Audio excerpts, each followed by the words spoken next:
The following podcast contains movie spoilers and mature content, including graphic descriptions of violence. Listener discretion is advised.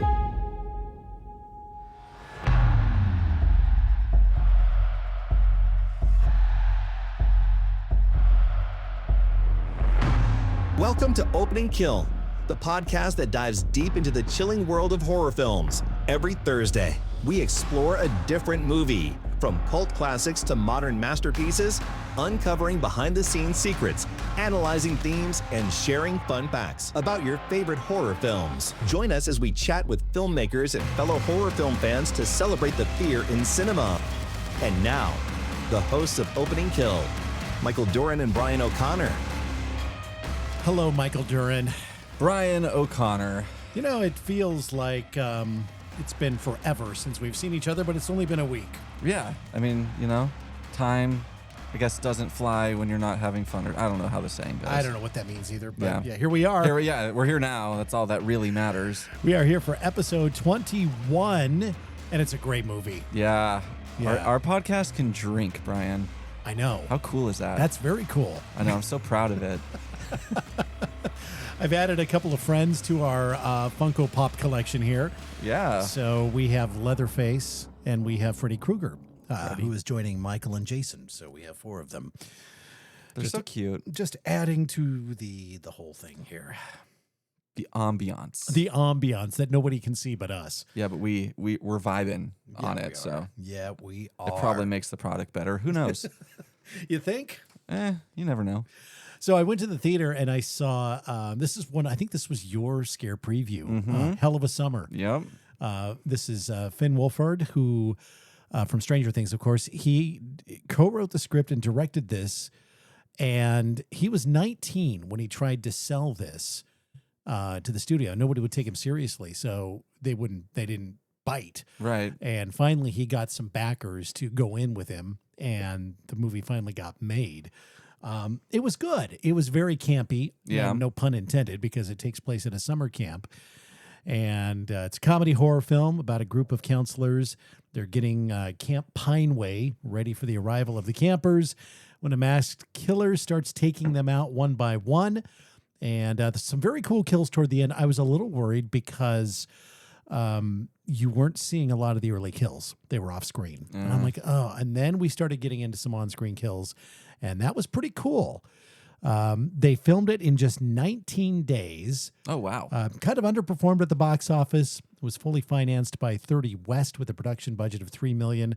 Brought about $1 million its opening weekend, and then kind of dropped off from there. But fun movie. And again, there was a twist, and some of the kills were actually, they were pretty cool. So it looks really funny. Yeah.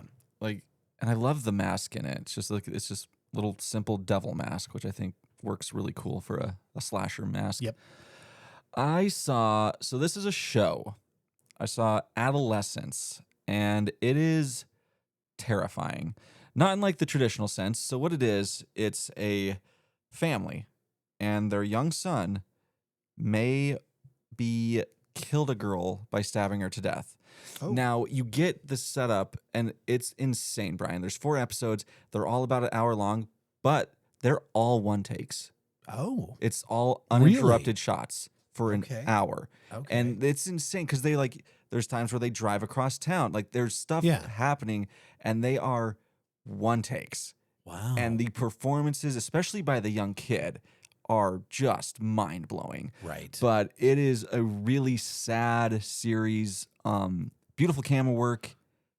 Really important, I think. Like, the messaging behind it is very timely and just an incredible series. Like, I don't really have much to say about it besides just wow. And where's it streaming? Netflix. Netflix. Yep. Okay. I'll have to reactivate my Netflix subscription. I have a love-hate relationship with Netflix. Same. They jack their prices up again, and and I like the 4K and the no commercials, and it's like, I don't know, it's like $28, $29 now. It's at a point where it's just ridiculous. They're all going up though. It's not just Netflix, and Netflix is the worst though. They are the most expensive. Say they are the worst. And I'm not sure it's necessarily worth it. I mean, I look at some of the other services. They are generally one of the worst, I think, as far as content. But then every once in a while they have these absolute bangers like this one that comes through where you're just like, okay, wow, definitely worth activating it for at least a month. For a month, yeah. And just or go maybe through just do a new email and get that free trial. If they still do that, knock that out, and then boom. I don't know if they do that or not anymore. Probably not. If you have an established account, I don't think they let you do it again. But Lame. Yeah, I know, right? You can't work the system anymore. Jeez. They're making it harder and harder. Unbelievable. Who do they think they are? Netflix. That's it. I guess they're pretty big. Hey, did you hear about this? Daniel Harris and Scout Taylor Compton, two horror queens, have teamed up to, get this, co-direct, co-produce, co-write, and co-star in a new horror thriller project. It's called Last Chance Motel, and it's about a newlywed couple whose dream wedding spirals into a bloody nightmare when they uncover that their secluded venue, which is deep and isolated in the Nevada desert, is run by a relentless, bloodthirsty family with dark secrets. It almost sounds like a Hills Have Eyes type of a concept a little bit here. Yeah, like a classy family, though. Yeah. Instead of like the hillbilly inbred people. Yeah. Also stars Monica Keena from Freddy vs. Jason, Robert Allen Mukes from House of a Thousand Corpses, and Miss Final Girl herself from Nightmare on Elm Street, Heather Langenkamp. Oh, wow. Yeah, so horror is very well represented. No release date. They just got done filming. It's in post right now, so we don't have a release date on it. But anything with Scout Taylor Compton, I will go watch. I think she's great. They have a podcast together, too. Mm-hmm. I haven't listened to it, but I know it exists. I haven't listened to it either. Yeah. But no, they're great. They are cool. Yeah. So my movie news is very exciting for me. It is a book that I read last year that is now getting the movie treatment. Okay. It is Incidents Around the House. It is written by the guy who wrote Bird Box. His name is Josh Mallerman. And I read another one of his books called Pearl, which is about a telepathic murderous pig. Sounds ridiculous. Genuinely creepy, though. Right. But this one, Incidents Around the House, it's all told through the perspective of the child. Mm-hmm. And there's some sort of force in the house. Really creepy. It's going to be done by the James Wan's production company, Atomic Monster. They're also teaming up with Blumhouse for it. Right. And it's going to be directed by a guy named Rob Savage. Not really familiar with him, but they did land a big name. They landed Jessica Chastain. Ooh. Yeah. I think maybe her last horror movie would have been like It Chapter 2. I think so, Something like that. But genuinely creepy book, so I'm hopeful that the movie's going to be really, really good. Yeah. We'll see. Right on. Well, this week we are talking Longlegs, and this, I think I was talking about this last week. It took me 3 times to see it. I mean, I think the first time I saw it with you, and I showed up, and I worked like a long-ass day. So, bright idea. Let's go to a dark movie theater and sit there. And I kind of nodded off through a lot of it, so I missed some stuff. Went back to see it again with friends and ended up with food poisoning. I had something for lunch that was now reacting very badly. I was there for maybe 10 minutes, and I knew it was like, oh, no, I got to go. This is going to be bad.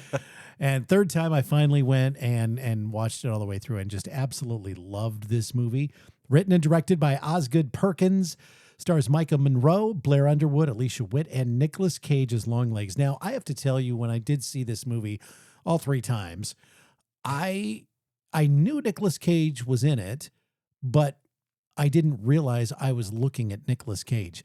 He is completely unrecognizable. Yep. His voice is unrecognizable. I love his voice in this. Oh my God. It is so creepy. He is just creepy. I mean, he played the ultimate, bad guy in a horror film, and I didn't see it coming. And it took me a while before I realized, oh, what? Hey, that's Nicolas Cage. Yeah. Yeah. Second time I watched this, I watched it with my wife Hannah, and she was just blown away. She's like, he just transforms. Oh my gosh. Similar to like Bill Skarsgård in Nosferatu. Yeah. Where like if you're looking at that, it's not them. Right. It's just they completely just disappear. I think Nicolas Cage actually is an underrated actor. He's done a lot of good stuff, and he gets bagged on a lot. But yeah, and I'm like, I get it, because sometimes he does just do weird stuff. Yeah. Like I don't know why, but other times I'm like, no, he's genuinely good. Mm-hmm. Kiernan Shipka also has a small role in it too, and I didn't recognize her in Oh, this yeah. movie either. Yeah. It took me a minute, like, because her hair is very short. God, she is so good in this. She is very With the good. very limited screen time, but good grief. Her scene is one of the best in this entire film. Yep. Movie was released July 12th last summer, 2024. Made about $130 million. Was made for less than $10 million. They started filming January 16th, 2023, wrapped up February 23rd, shot mostly in Vancouver, BC, although it is one of those movies that is set in Oregon. Set in Oregon, baby. And they took it to BC as a runtime of 101 minutes. So at least it looks like Oregon, though. it does. This one actually does. Yeah. Yeah. Like there's some like wide shots of like nature-ish stuff where you're like, okay, I feel like that is right in my backyard. Yeah, exactly. So the movie follows an FBI agent in the 90s who is tasked with tracking down an occultist serial killer who is responsible for murdering multiple families throughout the state of Oregon. Nicolas Cage was actually a producer on the film through his Saturn Films production company. So, yeah. All right. Let's get into it. Let's do it. So, yes, the film opens in Oregon in the early 1970s during the winter. Looks to be around 20 degrees out. And there's yeah, it was cold. It looked brisk. I was getting cold watching it. Yeah, my nipples got hard, I think. A young girl, you see her, she's kind of just doing her thing when she looks out the window and notices a strange car off in the distance. So she's like, I should investigate. Like any young girl would do. Absolutely. She's watched too much Scooby-Doo. I think so. Yeah. Yeah. So she does. She goes out and she's in the front yard when she hears this cuckoo. And do you notice that you see him? I didn't. So no. he peeks around the side of the house, does the cuckoo, and then when she turns around, he goes back. Oh, I'll have to go back and watch that. Ugh, I so missed creepy. that. So she goes back there, and that is when he is revealed. Not fully though. We just get like below the nose. Yeah. And that was effective. No, this whole opening scene is so effective because he's so creepy, and you just get his voice. You're just like, there she is. It's like, that's pretty good, Michael. Thank you. I practice a lot. You might Ask make Hannah. a good serial killer. Look at you. I want to be him for Halloween, so I've been practicing. But yeah, he's like, the almost birthday girl. Looks like I wore my long legs. What if? And then he lowers down into frame, and then we cut to the title card. You don't really get a good look at him yet. Right. But yeah. And this is where we enter part one, because this movie is kind of put into 3 different sections. So part 1 is entitled His Letters. And 20 years later in the 90s is when, we're introduced to Lee Harker, performed expertly by Maika Monroe. Yeah. What a performance. She's great. I mean, a lot of people were talking about Nicolas Cage's performance, and rightfully so. But Sure. I do think Maika deserved a lot more attention than she got. Right. She is assigned to a case with her partner, Agent Fisk, and they go to a neighborhood because they're tasked with going door to door to find this killer. Not Longlegs. I guess there's a different one. Right. And so they're just knocking on the doors with a picture being like, have you seen this man? So and this was confusing to me because I thought, it was just a random case. Yeah, this is just this had nothing separate, to do with completely Longlegs. separate. Yeah. Yeah. So they get to this, looks like to be like an apartment complex or maybe like a townhouse complex. And she's looking around and she's like, it's that one. Mm-hmm. It's that house. He is in there. And her partner is, of course, just like, what are you talking about? Yeah. Like, what? And she asks him to call it in. Yeah, she's like, call it in. Like, get everybody here. And he's like, it's going down. He's like, on an assumption, no, I don't think so. He's like, I'll go check it out. Yeah. But that's about it. So he goes, he knocks on the door. Which he shouldn't have done. He shouldn't have done because... The opening kill. Agent Fisk. Oof, exactly 9 minutes in. Yeah, he is. So he opens the door, and before he gets, I think he gets like, have you seen, before he is then shot in the head. Yeah. Yeah. Blood sprays. He just drops like a sack of potatoes. And she completely freaks out, as you might do. She held it together more than I would have. Oh, yeah. I would have been down the road. I would have been running away. I would have screamed and ran away. And I guess that's why I'm not an FBI agent. Yeah, I'm not either. Yeah. For that reason. Well, many reasons, but that's it. I do think this kill is very, very effective. out of the blue. It's very quick and abrupt. Yep. And it's one of those kind of like, ooh, whoa, that just happened. It jumps the movie. I mean, it Yep. really gets it going. And yeah, I give it a butcher knife. Yep. I think. I do as well. Yeah, I think- thought it was unexpected. Unexpected, effective, Yep. and just, it's kind of does start to kick this movie into overdrive. Right. So she bravely, unlike me, enters the house, and it is all just covered in plastics, very Dexter. Yeah. Everything's covered in these like sheets, and she finds him, and he just turns himself in. Mhm. He's just like, okay, I'll go with you. Yeah. Yeah. So that part is a little bit weird, but whatever. And so she gets back to the station, and they're kind of like, okay, how did you do this? So they give her like a test where they're like, okay, first off, they're like, look at these images. Tell us like the first thing that comes to your mind. And interestingly enough, Brian, one of the things that flashes up is a triangle. And do you want to know the word she associates with that? Dad. Oh. And Longlegs. Uses a lot of triangles. Interesting. Some of the other ones include like mom, camera, some other little things. But that one is interesting. And a lot of people have thought maybe he's her dad somehow. I don't think like he's actually her dad, but Right. yeah, I Well, don't know. And she was very confused. She didn't understand why they were giving her this test Right. and going through all this. And she was like, why am I even here? What are we doing? Yeah. You know, so yeah. And so after the word association game, they also have her just pick a number. Like it's a number's been generated, pick it. And she picks the correct one quite a few times. So that is when we're then introduced to Agent Carter, who is her boss. I love this. Yeah, I love Agent Carter. He's really cool. Yeah. I really enjoy his character.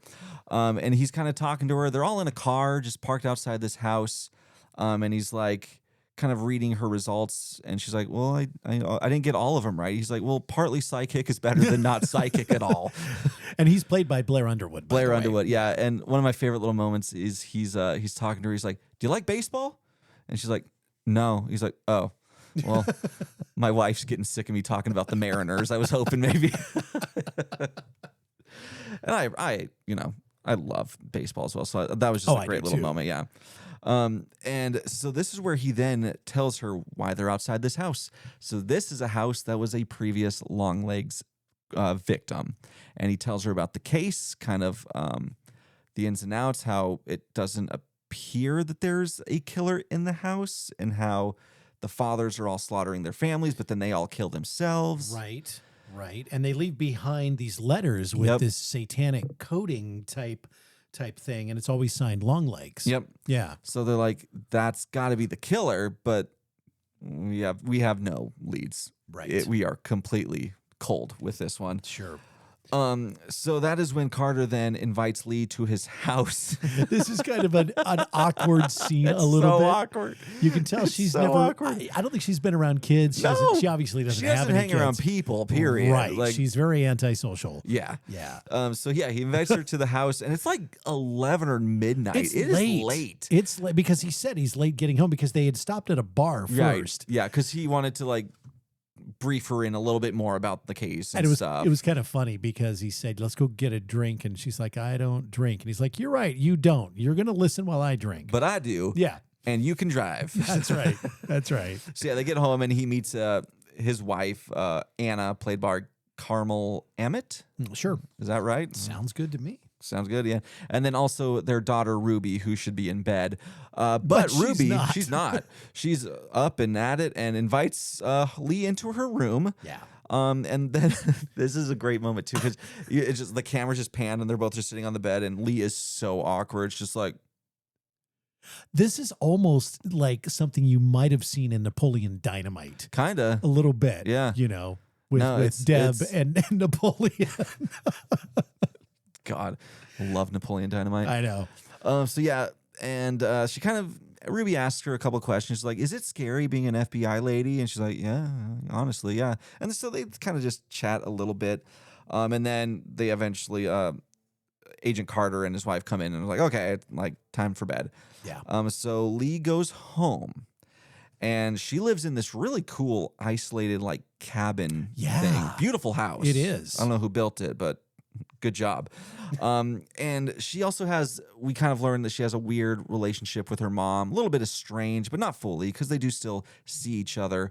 And she does call her mom, and her mom's asking like, oh, am I going to see you for like your birthday next week or something? So during this phone call, I'm already getting a very strange impression of mom. Oh, yeah. It's just kind of like there's something not quite right there. Yeah, she doesn't seem all there. No, she doesn't. Yeah, and she asks like, are you saying your prayers and stuff? Because they save us.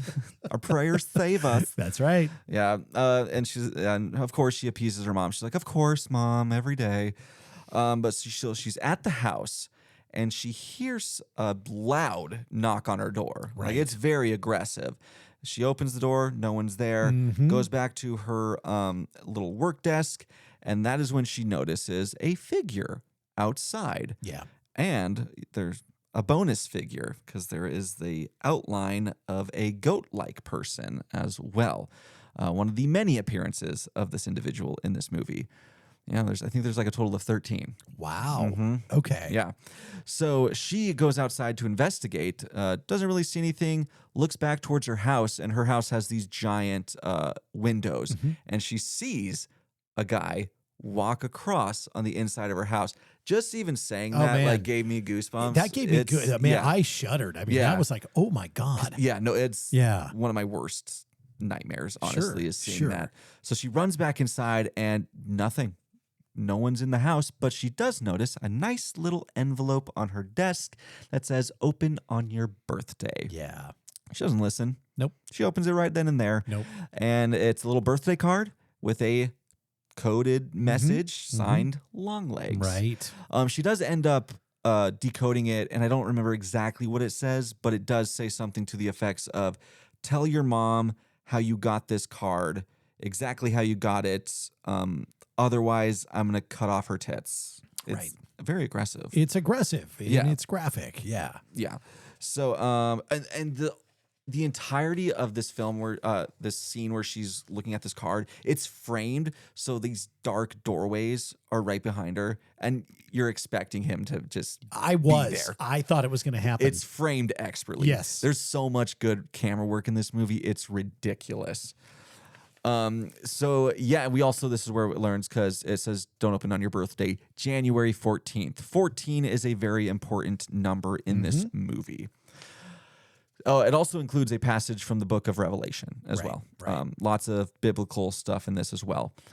So Carter next day, Carter brings Lee in, and this is where he gives her the entirety of the Longlegs case files from all the murders. And did you ever check out the website, The Birthday Murders? I did. Yeah, Okay. you turned me onto that. Yes. And I was like, So cool. I spent so much time just going through that. Yeah, and it's well written, because these are real counties. Like, they did their actual homework. They did. Yeah, like it felt like a news print of these killings, and this is where you learn like these things are graphic. Yes. Like, the movie does not even begin to touch on how graphic these crimes were. So yeah, she learns all about it, and she stays up all night with these case files, just poring over them, and then the next morning they kind of get a little bit of a break in the case. They find a new family that, well, again, it's not a new family. They've been decomposing for a while. So it's an old murder scene, but they've now just discovered it. And I can't remember. I think they said like it was months they had been there or something. Yeah, like that. It was a they've long been period there. of Like, time. they're not Right. They look in rough shape Yeah, when they find them. And yeah, so they just go to this house. They end up seeing the bodies, and it is very, very icky. This is where this is where Lee shares her thoughts on the case to Carter.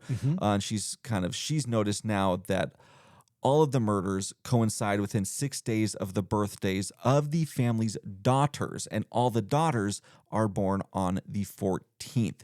And if you look at all these dates on a calendar, it forms a triangle. Gee. There it is. There it is.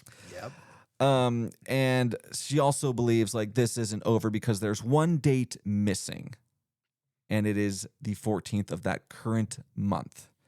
And so she's like, this isn't over. There's at least one more that is going to be happening. Right. And she also has a theory that he's not alone. Mhm. Like, she's like, he's got to have other people kind of like Charles Manson. That's one that they kind of that's talk one of the about things a lot. they're talking about. Yeah. Yeah. She's like, so because he had his family, I think he has Longlegs has some sort of group of people that is working with him to help him pull these off. Because again, he's never in the house when these things happen. No, he's not. Yeah, it's kind of crazy. So this is where we're kind of introduced and we see Longlegs in this scene. I was a little shocked. Yeah, I was a little shocked so here. he looks disheveled. He's in a bathrobe, and he's just in his car, and he goes to looks like a art supply store. Yeah. So this was so funny. Yeah. This scene when he walks into that store and he goes up and the clerk, it's a family-owned store, obviously. very And I small. think it's like the teenage daughter. Yeah, is, who's played by Osgood Perkins' daughter. That's right. Yep. She is behind the counter and she's just like this non-interested, just detached. Doesn't give a fuck about So anything. He goes up to her and does the cuckoo. But he also does this dumbass fucking Yes, hand with thing. his hand thing. And it was so bizarre. And she's like, I don't know what you just did. Just like, what do you want me to say Yeah. to that? Like, she is throwing this terrifying individual so much sass. Yeah. She is braver than I. Oh, I would not do that. No, I'd be like, what do you need, sir? How can I help you? And then she calls out, Dad, the weird looking guy is back. Yeah, she's like, Dad, the gross man is back. And then it cuts to Longlegs in the car again. And this is where he does one of my favorite quotes from him. He just starts screaming and he says like, Daddy, Yes. Mommy, Yes. unmake me, Yes. save me from the hell of living. Again, if you didn't know that this was Nicolas Cage, you wouldn't figure it out. There's no way you would figure this out. I mean, we're looking at a picture of him right now. And there is just absolutely no resemblance. I would love to get Shay's take on all of the makeup and the prosthetic stuff that they did on him for this, because it's damn good. So do you want to know why he looks like that? Tell me. Okay, so he had a lot of botched plastic surgeries because he was trying to look pretty for Satan. Is that what it was? Yeah, he used to be a glam rocker. He was in like a Really? rock Is this band. the real backstory? Yeah. Really? Yeah. Okay. And he then pledged his life to Satan and wanted to make himself look pretty, and he should have done better research because they fucked him up. Boy, they did. He is not looking good there. He's not looking good, period. No. So Still got a good hairline, though. he does have a good He's got hairline. that going for He's him. got good hair. Yeah. I mean, but the rest of him just looks like shit.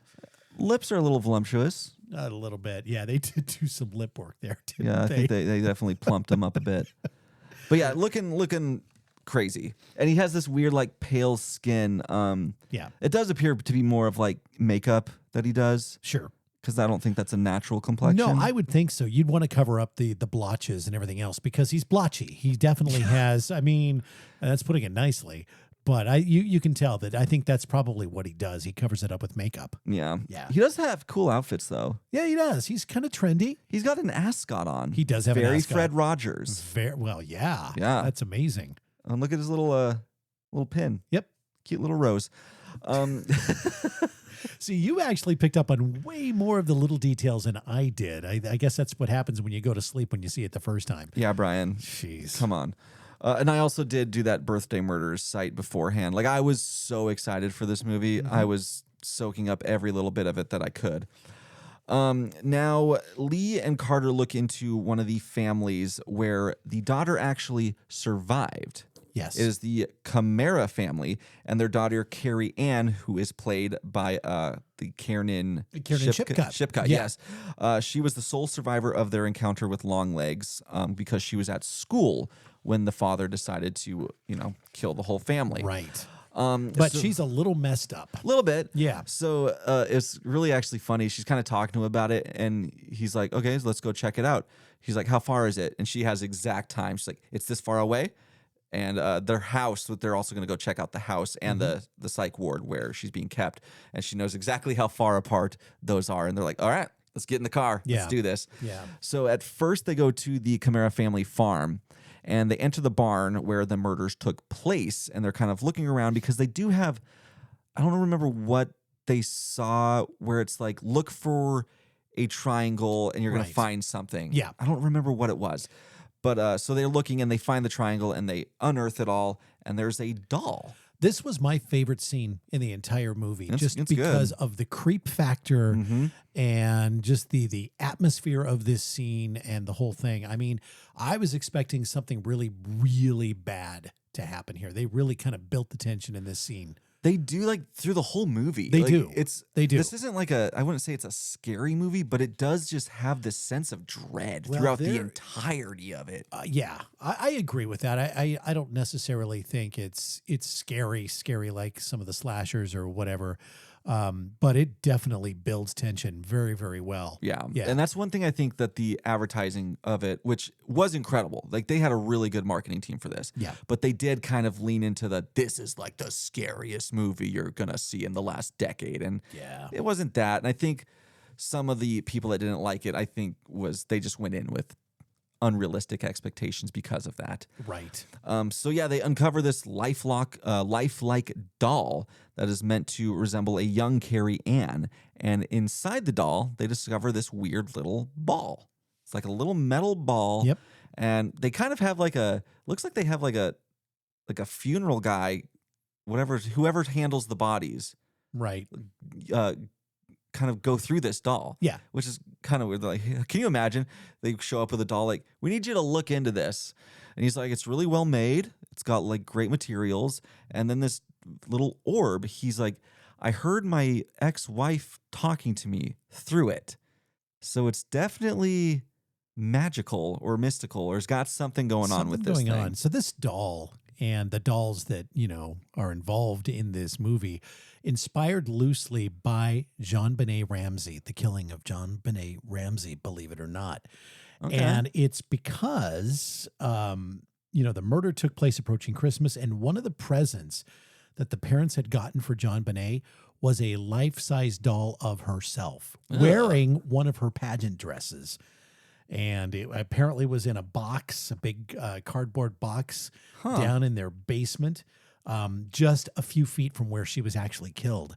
Oh, wow. And he said, Osgood Perkins said there was just something so just crazy about that, that he'd actually just tucked it away in the back of his brain. And when he was making this or writing this film and putting it together, it popped up. And that's kind of where the doll, the creepiness of the doll came in. That's some twisted great. stuff. I mean, it's great. That's it's cool. twisted in a good way. Oh, yeah. I mean, yeah, And just that's what a crazy. random little detail to pull. Right? That's cool. Yeah, That is really cool. And we also do get this quick little scene of Longlegs making the Carrie Ann doll. And he's kind of just like whispering it to her. He's like, you're not afraid of the dark. You are the dark. You are the dark. Yeah. Yeah. So, yeah, another little peek into the world of Longlegs. Sure. So then this is when Lee and what's his name? Agent Carter. So Lee and Agent Carter then go and visit Carrie Ann. It's time to meet Carrie Ann. And when they show up, they're talking to the owner of the hospital. And he's really funny. Like, Yeah. they mention, like, does someone need an ID to visit? He's like, that's a good idea. We don't do that. But it's a good idea. It's a good idea. I like that. We might use that going forward. That was pretty funny. So Carrie Ann was visited. She had her first visitor earlier that day. Yep. And so for the past however long she's been there, she's been catatonic. Yes. She has not responded to anything or anyone. And right after the visitor, now she's alert, talking, Yeah. just seemingly normal. Right. So they go in, and they learn that Lee Harker was the name that was used to sign in with that visitor earlier in the day. But it wasn't her. It was not. So yeah, this is where we meet Carrie Ann. And again, I did not recognize her. I loved her in Sabrina. And she's been in a lot of other projects, and I just did not click. I mean, it was the lighting and it was the way she looked anyway, but she's a fantastic actress. Yeah. And And- how she talks in this is very unique. She's got a southern Little southern drawl drawl. going on, and But then just how her cadence and everything is very just off. It's very peculiar. very, Yeah. and it fits her character to Oh, a T. Perfect. It is a perfect performance. So Lee's talking to Carrie Ann, and she's asking her questions. She's like, do you remember ever receiving a doll? And Carrie Ann responds with, I don't, and neither do you. Yeah. Like, very aggressive. And she's like, okay, we weren't talking about me, but okay. And she also mentions, she asks about the visitor that she had. And Carrie Ann's just like, oh, he was wonderful. I never want to forget him. I would do anything. And she mentions, she's like, if he asked me to jump off the roof and kill myself, I would do that in a heartbeat. Right. And even if it meant killing you here in this room, I would do that in a heartbeat as well. And she also calls her what? She calls her like a twingly little bitch or something. Something like that too. I just kind of laughed and went, oh, well, okay then. Well, snap skis. Yeah. But yeah, the thing where she's like, if he asked me, I would kill you is so just abrasive. Yeah. And Lee naturally, I mean, understandably too, she's then the next scene you see her is she's in the bathroom, like splashing some water on her face, calming down, because that would have been a lot. Oh yeah. Yeah. Carter then brings up to Lee that he knows Lee had a previous encounter with Longlegs when she was a child that she seems to have forgotten. And Lee goes to visit Ruth, who seems to be a very religious fanatic, to say the least. And her house is just in disarray. She's a hoarder. There's stuff all over. It's gross. And she asks her, she's like, what do you remember about my 9th birthday? And she's like, she's very like just doesn't answer the question. She kind of just goes off on these weird little tangents. And then she kind of mentions, she's like, everything I did so that you could grow up. Right. And just her phrasing of it is very weird. And then she goes on to tell her that, I still have all of your childhood belongings. Yeah. Which They're is like, still here. She's like, almost like go look. Yeah. Let's go see what you find. So she goes upstairs. She's looking through this little box and she opens it up and it's full of just Polaroids. And one of the Polaroids is Mr. Longlegs himself. Because and this is where we learn that child in the beginning, very beginning, is Lee Harker. And she had that Polaroid camera and she used to take pictures of everything. And she took a picture of Longlegs. And it's really cool how this comes about, because she sees the picture and then immediately it's a flashback and it's like an electrical charge. The effect they use on this, it's like almost painful to watch it, and she sees it and then flashes back into reality, into present day with that picture. Yep. And part of the thing that, one of the things that happened in this flashback is we learned that, so we see Longlegs and he's just kind of like cheese and crackers and he's being very like cutesy with her. And that is when Lee Harker's mom, Ruth, walks up. She's like, what are you doing with my kid? And instead of answering, he breaks into song. He does. And he's like, let me in, it'll be nice. And he's like, but if you don't, I'm going to have to like come back, not once, not twice, but as many times as I need to let me in. It's pretty crazy stuff. Very creepy. Very creepy. Very much so. So Lee then, she leaves, snaps back to reality. She takes the picture to Agent Carter and it's like, this is our guy. Find him. And they do, miraculously. In 2 seconds. And he's at like a bus stop. Yeah. He's got his luggage. Yep. Looks like he's ready to board the Greyhound and go to Memphis. Who knows? Right. He's maybe trying to escape this cold weather. But he goes without a fuss.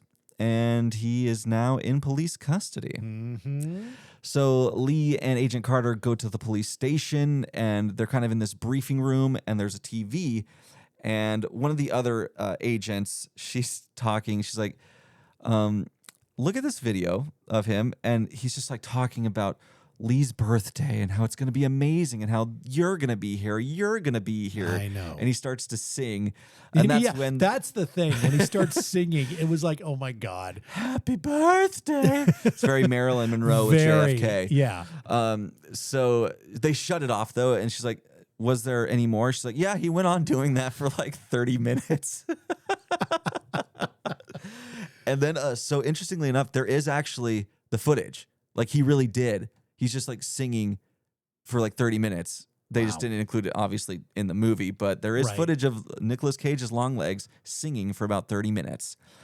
And so now Lee's now going to go down and talk to him. And this is where they finally come face to face after all these years. Yeah. And again, he greets her with the, there you are, the almost birthday girl.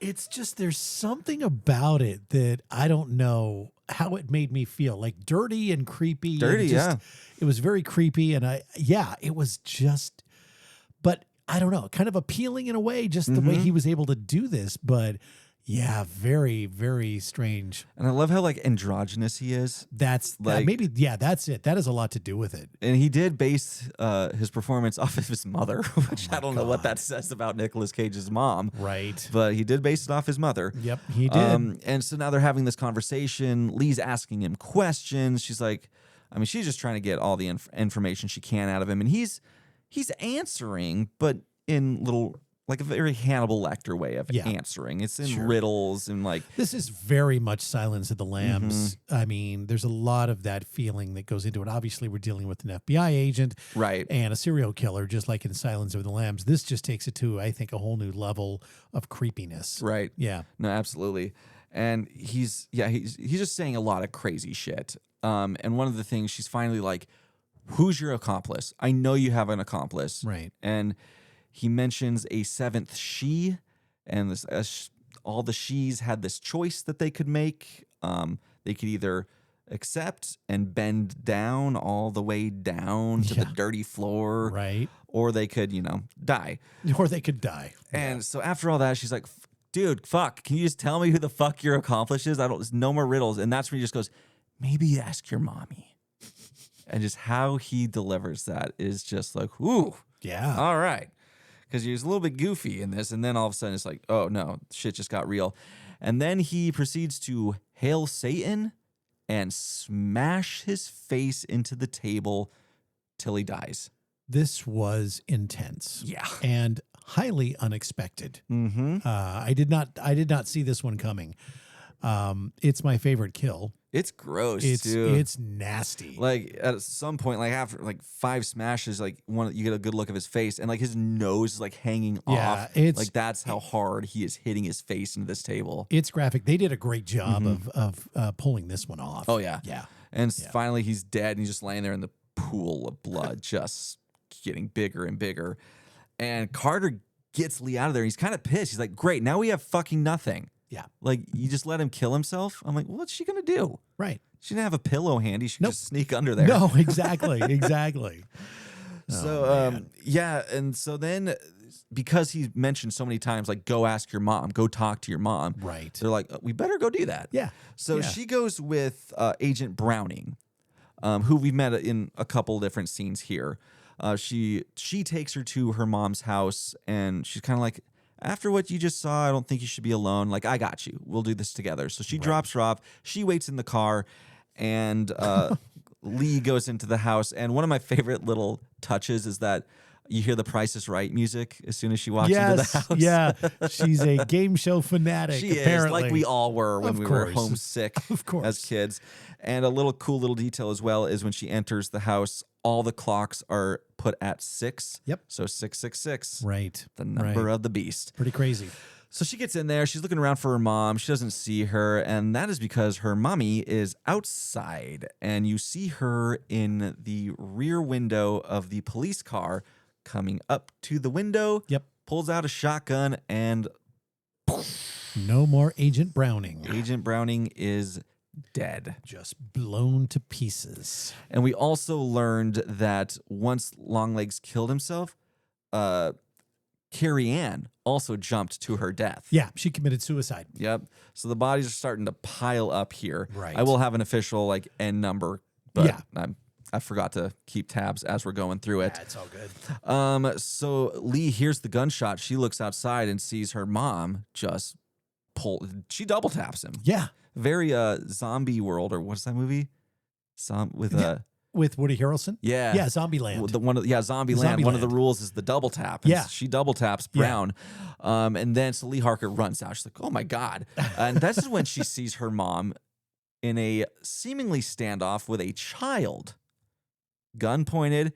And that is where we learn, that's a little Lee Harker kid doll. It is. Yeah. And we go back to that John Benet Ramsey reference I made earlier, how Osgood Perkins, he for whatever reason, had that little nugget of information tucked away in the back of his mind. And this is where it comes into play with these dolls. And speaking of something tucked in your mind, Yes. this is where we kind of, there's been little sprinkles of it throughout the movie, but this is where officially you learn, oh, Harker's had a doll this whole time. That is where her psychic abilities come from, is this doll. Yeah. And it kind of makes sense because she's very just disassociated, doesn't like seem to connect with anyone, just kind of going through the motions. And this is where you learn, oh, that all makes sense. Yeah. Because you've had Longlegs kind of just directing you your entire life. And Ruth then proceeds to blow the head off the doll, which then sends a black little cloud of dust out of Harker's head, and she collapses. Yeah.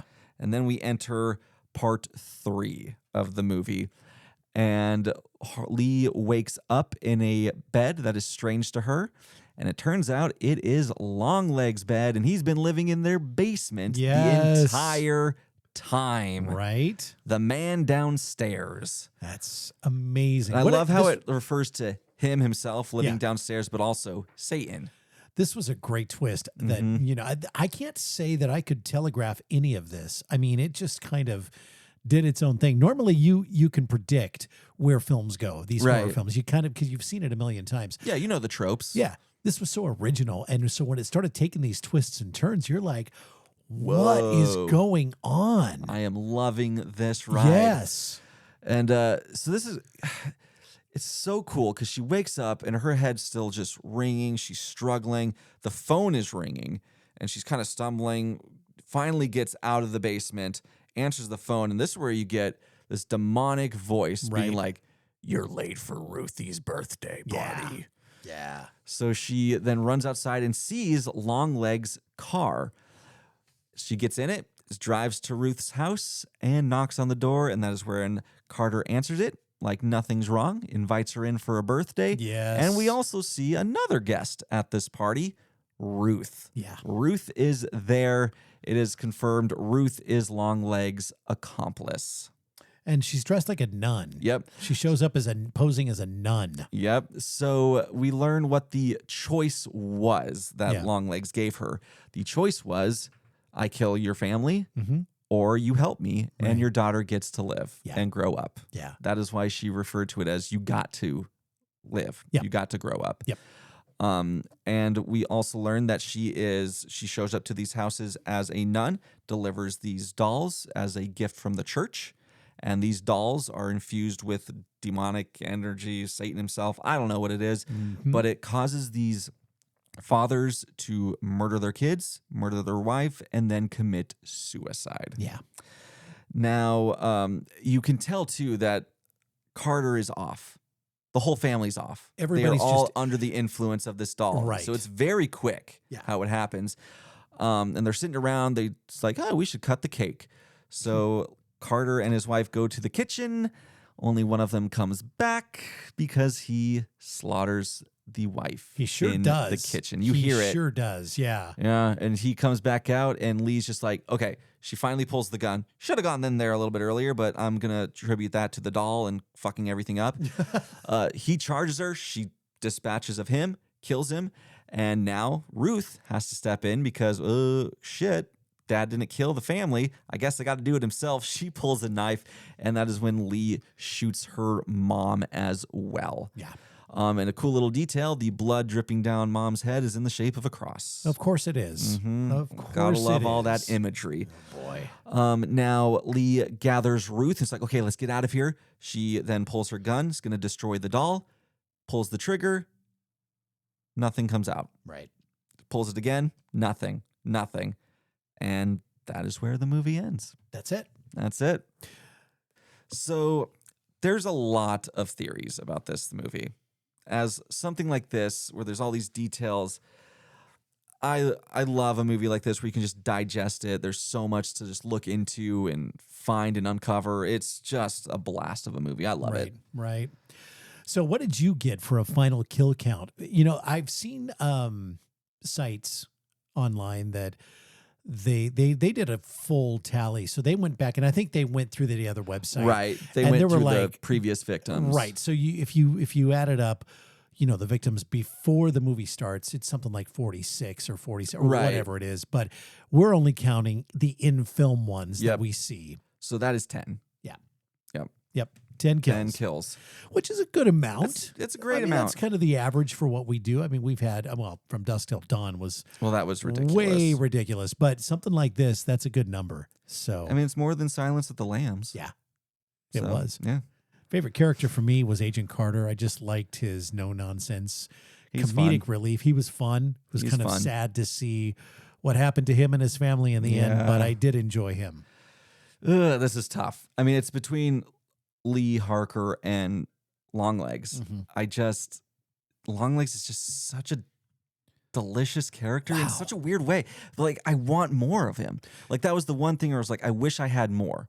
I want a whole prequel. I want to see him becoming the servant of Satan. And nothing against Nicolas Cage, but I was not expecting this from Nicolas Cage. No. This was a phenomenal performance. Yep. And to be in full makeup and prosthetic while you're doing this and to be able to give the kind of performance he did, I thought that was pretty good. It was incredible. That was solid.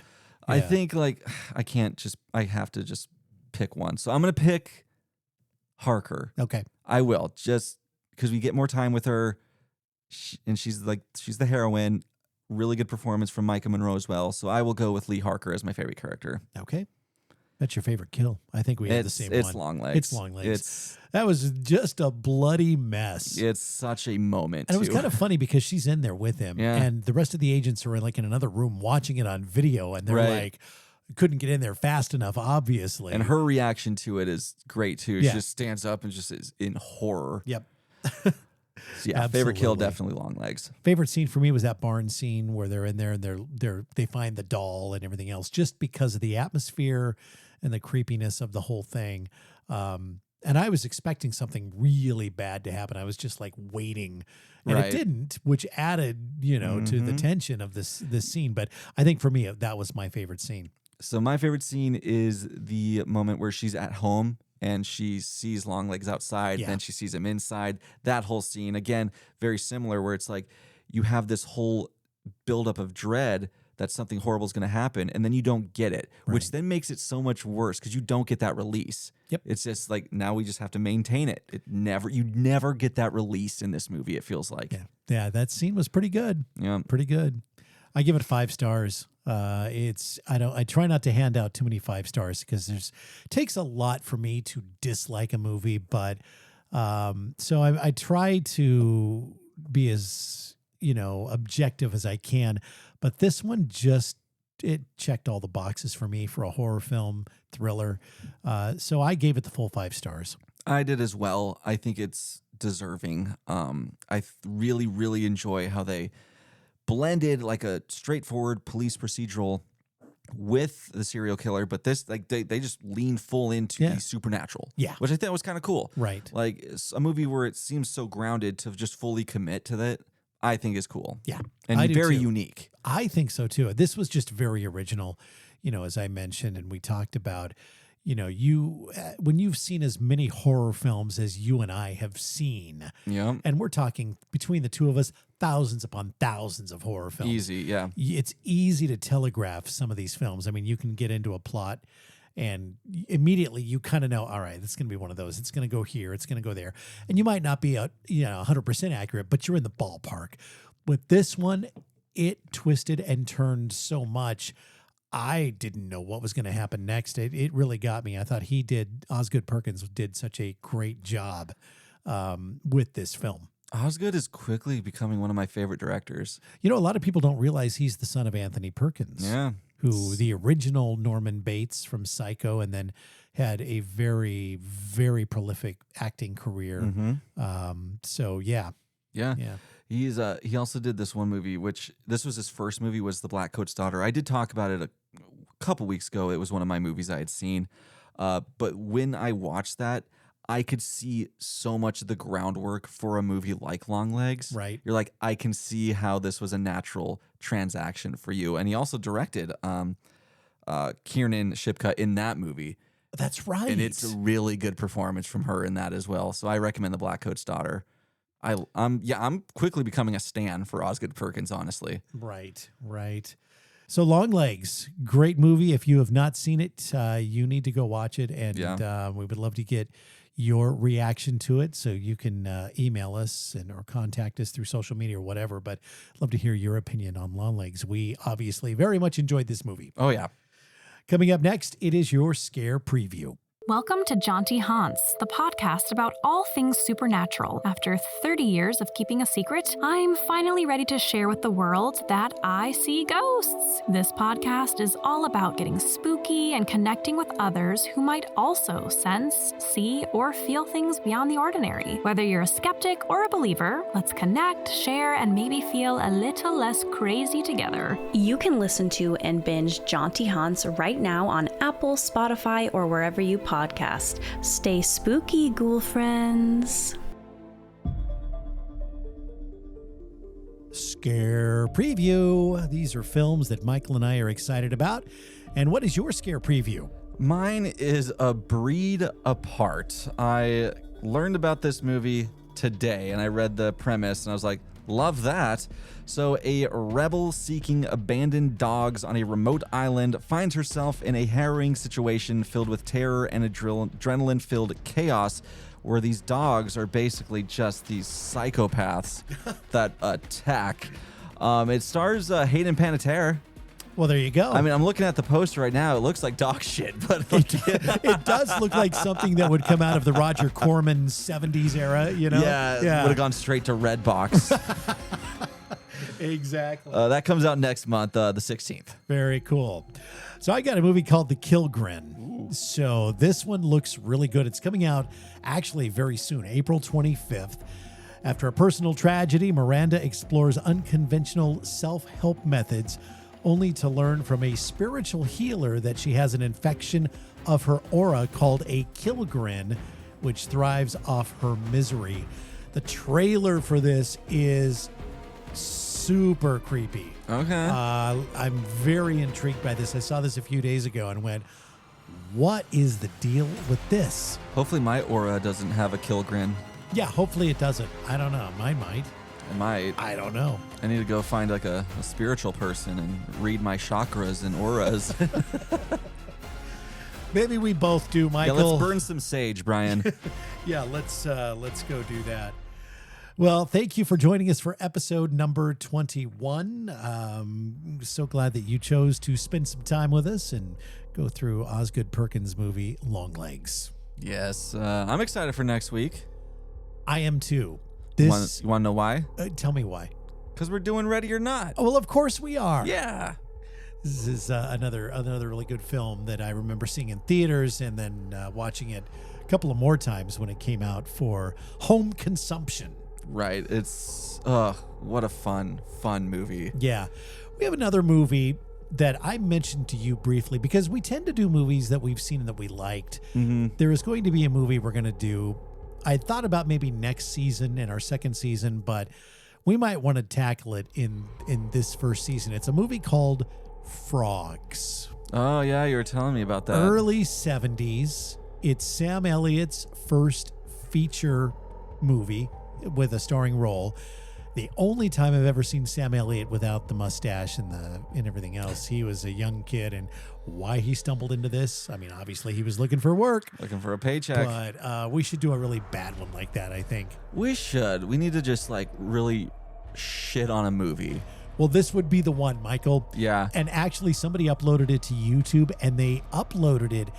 It's almost like high def 4K quality. It's really good quality. A lot of movies get uploaded to YouTube. They're shit quality. Or they're like reversed. Yeah. Like they're mirrored. Right. Yeah. Right. Yeah. This one is like pristine. So all right. Check it out. Maybe we'll do Frogs here in a few weeks. I guess the copyright people aren't too worried about frogs. I don't think they are. We're like, yeah, you can pirate that. We don't care. Thank you for joining us. Subscribe and like, and email us if you have a film suggestion or just want to comment. Yeah, email us at openingkillpod@gmail.com. We will see you next week for Ready or Not. The Opening Kill podcast is hosted by Michael Duran and Brian O'Connor. It's produced by Mystic Cloud Productions. Thanks for listening. And don't forget to subscribe to us on Apple Podcasts, Spotify, or anywhere you listen to your favorite podcasts. Follow us on Facebook and Instagram too. Join us next Thursday for a brand new episode.